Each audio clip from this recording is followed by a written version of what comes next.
حضرت حلیمہ سعدیہ عبد المطلب کے گھر گئیں۔ جناب عبد المطلب اور حضرت آمنہ نے انہیں خوش آمدید کہا۔ پھر آمنہ انہیں بچے کے پاس لے آئیں۔ آپ اس وقت ایک اونی چادر میں لپٹے ہوئے تھے۔ وہ چادر سفید رنگ کی تھی۔ آپ کے نیچے ایک سبز رنگ کا ریشمی کپڑا تھا۔ آپ سیدھے لیٹے ہوئے تھے۔ آپ کی سانس کی آواز کے ساتھ مشک کی سی خوشبو نکل کر پھیل رہی تھی۔ حلیمہ سعدیہ آپ کے حسن و جمال کو دیکھ کر حیرت زدہ رہ گئیں۔ آپ اس وقت سوئے ہوئے تھے۔ انہوں نے جگانا مناسب نہ سمجھا، لیکن جو ہی انہوں نے پیار سے اپنا ہاتھ آپ صلی اللہ علیہ وسلم کے سینے پر رکھا، مسکرا دیے اور آنکھیں کھول کر ان کی طرف دیکھنے لگے۔ حضرت حلیمہ سعدیہ فرماتی ہیں، میں نے دیکھا کہ آپ کی آنکھوں سے ایک نور نکلا جو آسمان تک پہنچ گیا۔ میں نے آپ کو گود میں اٹھا کر آپ کی دونوں آنکھوں کی درمیانی جگہ پر پیار کیا۔ پھر میں نے آپ کی والدہ اور عبد المطلب سے اجازت چاہی، بچے کو لے کر قافلے میں آئی۔ نبیوں میں رحمت لقب پانے والا، مرادیں غریبوں کی برلانے والا، مصیبت میں غیروں کے کام آنے والا، وہ اپنے پرائے کا غم کھانے والا۔ حلیمہ کو اس بات پر خود تو حیرت ہو ہی رہی تھی، مگر ان کی ہمجولیوں کو ان سے زیادہ تعجب تھا۔ آخر ان سے رہا نہیں گیا اور انہوں نے حلیمہ سے پوچھا، حلیمہ کیا یہ وہی اونٹنی نہیں ہے؟ جب تم آئی تھی تو یہ چلنے میں بہت سست تھی، مگر اب تو یہ سب سے آگے جا رہی ہے۔ حلیمہ نے کہا، ہاں یہ وہی ہے۔ جب یہ لوگ گھر پہنچے تو حلیمہ کے شوہر نے کہا، تم تو خدا کی قسم بہت ہی مبارک بچہ لائی ہو۔ جب سے ہم اس بچے کو لے کر آئے ہماری غریبی و تکلیف ایک دم ختم ہو گئی۔ اور ان کے شوہر دیکھتے تھے کہ ہر بات میں ان پر برکتیں نازل ہو رہی ہیں۔ یہ سال خشکی کا تھا، جنگل سوکھے پڑے تھے اور سب جانور بھوکے رہنے کی وجہ سے کمزور ہو گئے تھے، مگر حلیمہ کے جانوروں پر قحط کا کوئی اثر نہیں تھا۔ ان کی بکریاں جنگل سے پیٹ بھر کر آتی ہیں۔ جب رضاعت کی مدت ختم ہونے لگی اور حلیمہ مستقل آپ کی برکتیں دیکھ رہی تھیں اور آپ سے ایسا تعلق ہو گیا تھا، اس لیے وہ آپ کو جدا کرنا نہیں چاہتی تھی۔ اس لیے انہوں نے فیصلہ کیا کہ اس وقت بچے کو لے جاؤں اور پھر مکے پہنچ کر آمنہ سے اجازت لے لوں گی کہ وہ اپنے بچے کو کچھ دن اور میرے پاس چھوڑ دیں۔ مکے پہنچ کر حلیمہ آمنہ کے پاس آئیں اور حضور صلی اللہ علیہ وسلم کو ان کے سپرد کرتے ہوئے کہنے لگی، میرا دل چاہتا ہے کہ آپ محمد کو ذرا بڑے ہونے تک اور میرے پاس چھوڑ دیں۔ مجھے ڈر ہے کہ ابھی مکے کی آب و ہوا انہیں نقصان پہنچائے گی۔ جناب آمنہ نے شروع میں تو انکار کیا، مگر جب حلیمہ کا اصرار بہت بڑا تو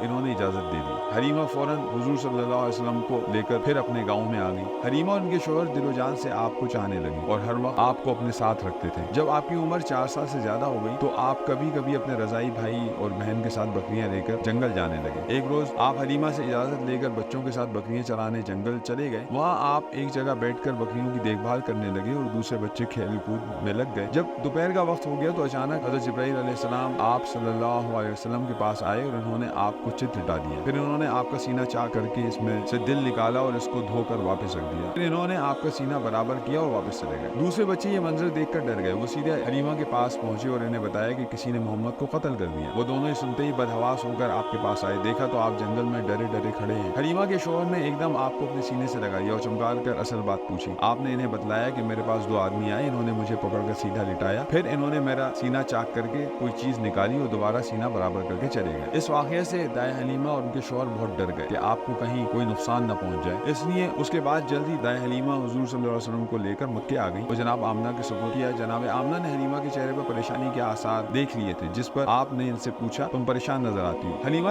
سارا واقعہ ان کو سنا کر واپس ہو گئی۔ اب حضور مکے اپنے گھر واپس آ چکے تھے، جہاں آپ کی والدہ اور آپ کے دادا ہر وقت آپ پر جان چھڑتے اور آپ کی ہر بات کا خیال رکھتے تھے۔ جب آپ کی عمر مبارک 6 سال کی ہوئی تو ایک دفعہ جناب آمنہ آپ کو ساتھ لے کر یثرب گئی اور ان کے ساتھ ان کی باندی ایمن بھی۔ یثرب میں جناب آمنہ عبد المطلب کی ننیحال میں رہی۔ یثرب میں کچھ یہودی عالموں نے آپ کو دیکھا تو وہ آپ کے متعلق نئی خبریں دینے لگے۔ جلد ہی یہ خبر سارے یثرب مدینے میں پھیلی اور یہودی عالموں کی جماعتیں آپ کو دیکھنے کے لیے آنے لگیں۔ ایک روز کچھ یہودی راہب اور عالم آپ کو دیکھنے آئے۔ ان میں سے ایک نے کہا، یہ بچہ اس امت کا نبی ہے اور اس شہر یعنی یثرب کی طرف یہ ہجرت کرے گا۔ کچھ دن یثرب میں ٹھہر کر جناب آمنہ ایک دن آپ کے ساتھ واپس مکے کو روانہ ہوئی، مگر یثرب سے چل کر جب وہ ابا کے محبہ پہنچی تو اچانک بیمار ہو گئی۔ پھر یہ بیماری ہی ان کی موت کا پیغام بن گئی۔ جناب آمنہ نے یہاں اپنے وطن اور رشتہ داروں سے دور بے کسی کی حالت میں جان دے دی، بالکل اسی طرح جیسے چند سال پہلے ان کے شوہر جناب عبداللہ کا سفر کی حالت میں انتقال ہو گیا تھا اور انہیں دارالنابغہ میں مدینے میں دفن کیا گیا تھا۔ اسی طرح جناب آمنہ کا انتقال ہوا تو آپ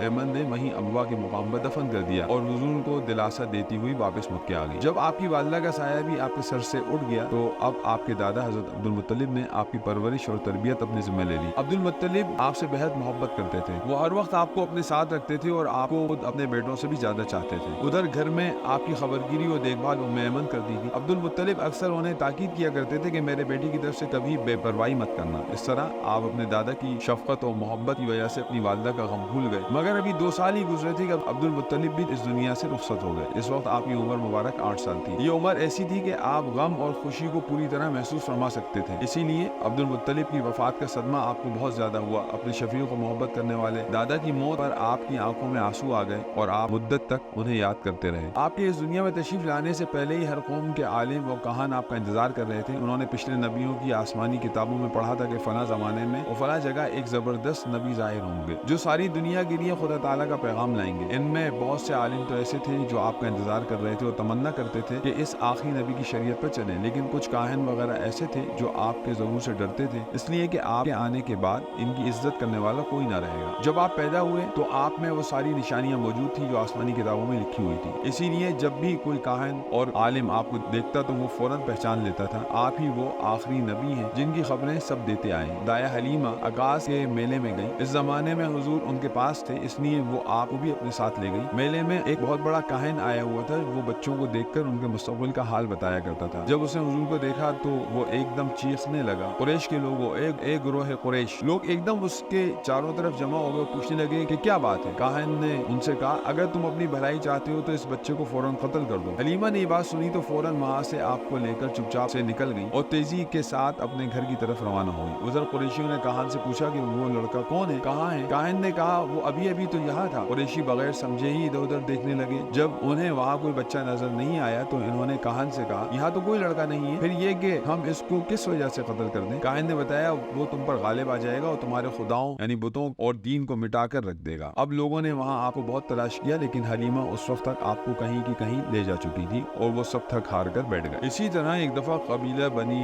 मदलज के कुछ लोग मक्के आए। इस जमाने में आप अब्दुल मुत्तलिब की तरबियत में थे। इन लोगों ने आपको देखा तो वो सब हैरान रह गए। फिर उन्होंने अब्दुल मुत्तलिब से कहा कि आप इस बच्चे की खूब हिफाजत कीजिए। इसी के मुकाम इब्राहिम पर हजरत इब्राहिम कदम का जो निशान है वो बिल्कुल ऐसा ही है जैसा कि इस बच्चे का है। ये और इसी तरह की दूसरी बातें ऐसी थी जिनकी वजह से सब घर वाले आपकी हिफाजत का खास ख्याल रखते थे। जब तक आप हलीमा के पास रहे तो वो खुद और इनके शौहर जान से ज्यादा आपकी हिफाजत करते। इसके बाद आप अपनी वालिदा जनाब आमना के पास आ गए। जनाब आमना हर वक्त आपको अपनी नजरों के सामने रखती, क्योंकि वो बचपन से देखती थी कि आप बहुत ही खास और निराले औसाफ रखते हैं, इसलिए वो हर वक्त आपका खास ख्याल रखते। मगर वो बहुत थोड़े अरसे में इंतकाल कर गई। जनाब आमना के इंतकाल के बाद आप अपने दादा अब्दुल मुत्तलिब की तरबियत में आ गए। अब्दुल मुत्तलिब को आपसे बेइंतहा मोहब्बत थी। वो हर वक्त आपकी दिलदारी करते, किसी वक्त भी आपको अपने से अलग ना करते थे। जहाँ जाते आपको अपने साथ रखते। अब्दुल मुत्तलिब बहुत ज्यादा बूढ़े हो चुके थे, इसलिए इन्होंने जरूरी समझा कि मरने से पहले आपको अपने बेटों में से किसी के सुपुर्द कर जाए ताकि आपकी तरफ से मुतमईन हो जाए। अब्दुल मुत्तलिब के 10 लड़के थे। इनमें से 2 लड़के अबू तालिब और जुबैर आपके वालिद जनाब अब्दुल्ला के सगे भाई थे। ये दोनों ही आपसे बहुत मोहब्बत करते थे, मगर अबू तालिब को आपसे खास लगाव और मोहब्बत थी। खुद आप भी अबू तालिब से ज्यादा मानूस थे, इसलिए अब्दुल मुत्तलिब ने आप सल्लल्लाहु अलैहि वसल्लम को अबू तालिब के सुपुर्द किया कि अब वो आपकी तरबियत और देखभाल करें। चुनाचे इसके बाद आप अपने चचा अबू तालिब के पास आ गए थे। अबू तालिब अपने भाइयों में सबसे ज्यादा गरीब और मुफलिस थे। उधर ये कि उनकी औलाद भी बहुत ज्यादा थी, इसलिए वो और ज्यादा परेशान रहा करते थे। अबू तालिब और उनकी औलाद जब खाना खाने बैठते थे तो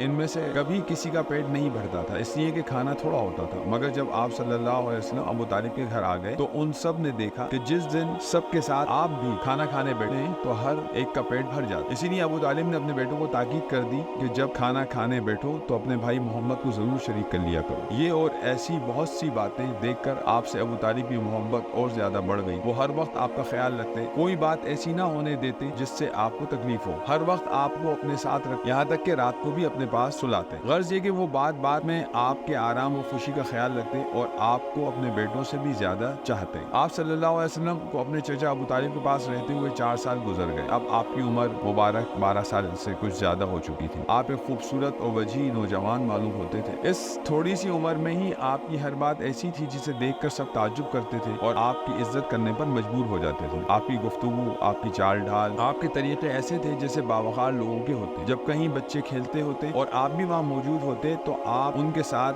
न खेलते बल्कि अक्सर सिर्फ दूर से देखते रहते। इस उम्र में भी आपकी आदत थी कि आप ज्यादातर खामोश खामोश रहते और तन्हाई में बैठते, ना कभी किसी से लड़ते और ना किसी को बुरा कहते। अबू तालिब आपकी ये बातें देखते तो उनको बड़ा ताज्जुब होता। यही वजह थी कि अब उनके दिल में आपकी मोहब्बत के साथ साथ आपकी इज्जत भी पैदा हो गई। अब वो आपसे बातचीत करते तो इस तरह नहीं जैसे आम बच्चों से करते हैं, बल्कि इस तरह बात करते हैं जैसे किसी बड़े और तजर्बेकार आदमी से किया करते। इसी जमाने में एक दफा अबू तालिब को शाम का सफर पेश आया। वो तिजारत के लिए एक काफिला लेकर जा रहे थे। जब चलने का वक्त आया, आप सल्लल्लाहु अलैहि वसल्लम ने भी उनके साथ जाने की ख्वाहिश की। अबू तालिब फौरन तैयार हो गए और आपको भी साथ ले लिया। ये मुबारक काफिला जिसमें आप सल्लल्लाहु अलैहि वसल्लम शरीक थे, मक्के से रवाना हो गया। रास्ते में कई जगह ठहरता हुआ बढ़ता रहा, यहाँ तक कि एक रोज काफिला शाम की सरहद में दाखिल हो गया। यहाँ एक सरहदी शहर था जिसका नाम बुसरा था। कुरैश के काफिले अक्सर यहाँ ठहरा करते थे। इस काफिले ने भी यहाँ पड़ाव डाल दिया। जिस जगह काफिले ने पड़ाव डाला, इसके सामने ईसाइयों की एक बहुत बड़ी इबादतगाह थी। इस इबादतगाह में ईसाइयों के एक बड़े मजहबी पेशवा और आलिम रहते थे जिनका नाम बुहैरा था। कुरैशी काफिले यहाँ अक्सर ठहरा करते थे, मगर बुहैरा राहिब कभी उनकी तरफ तवज्जो नहीं करते थे। इसी तरह इस दफा भी ये काफिला आकर यहाँ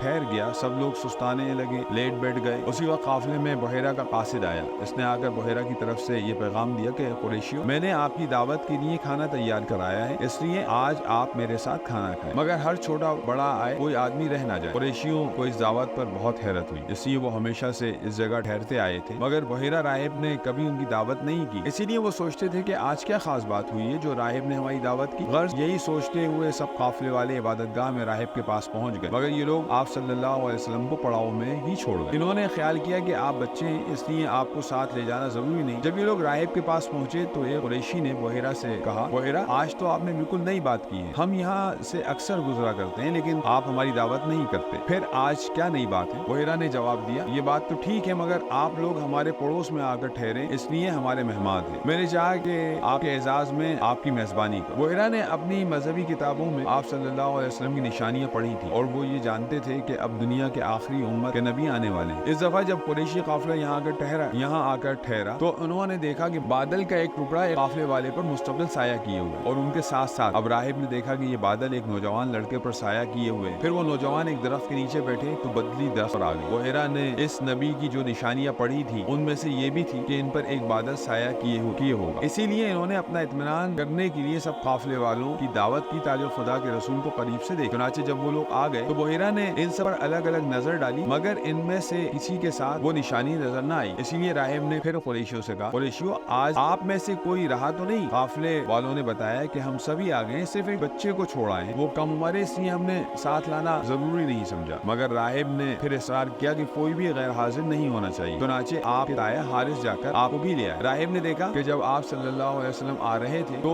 इस बादल का साया आपके साथ साथ था। इसके बाद बुहैरा आपके बदन को घूम कर देखते। राहिब को आप में वो सारी निशानियां नजर आ रही जो उन्होंने पैगंबर आखिरुज़्ज़मा के मुतालिक अपनी किताबों में पढ़ी। जब सब लोग खाना खाने के बाद वापस जाने लगे तो बुहैरा राहिब जल्दी से आप सल्लल्लाहु अलैहि वसल्लम के पास आए और कहने लगे, मैं आपसे कुछ बातें पूछना चाहता हूँ। आपको लात और उज़्ज़ा की कसम, आप मेरी बातों का जवाब जरूर दीजिए। बुहैरा ने कहा, आपने फरमाया लात और उज़्ज़ा के नाम पर मुझसे कुछ मत पूछो, खुदा की कसम इनसे ज्यादा नापसंद मुझे कोई चीज नहीं है। तब बुहैरा ने कहा, फिर आप खुदा की कसम मेरी बातों का जवाब जरूर दीजिए। इस पर आपने बुहैरा को इजाजत दी कि जो कुछ पूछना चाहते हो पूछो। अब बुहैरा ने आप सल्लल्लाहु अलैहि वसल्लम से वो सारी बातें पूछनी शुरू की जो आपकी जात से मुताल्लिक थी। राहिब ने आपके आदात, मिजाज, सोने जागने उठने बैठने के मुतालिक सवाल किए। आप बुहैरा की हर बात का जवाब देते रहे और जो कुछ वो पूछते बता देते। राहिब आपका जवाब सुनते और अपने दिल में तस्दीक करते कि किताबों में यही निशानियां लिखी हुई हैं। आखिर में बुहैरा ने आपकी कमर मुबारक खोली और मोहर नबुव्वत की जियारत की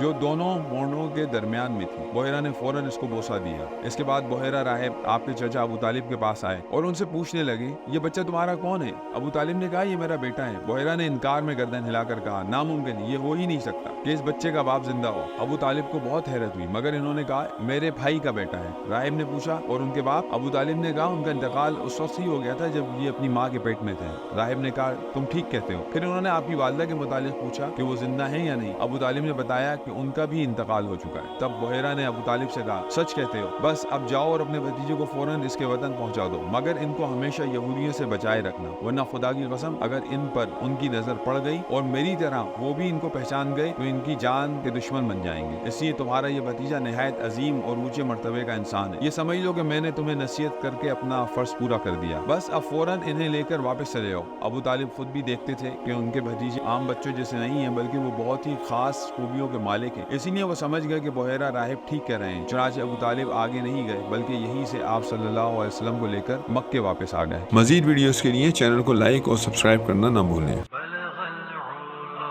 بكماله كشف الدجى بجماله حسنت جميع خصاله صلوا عليه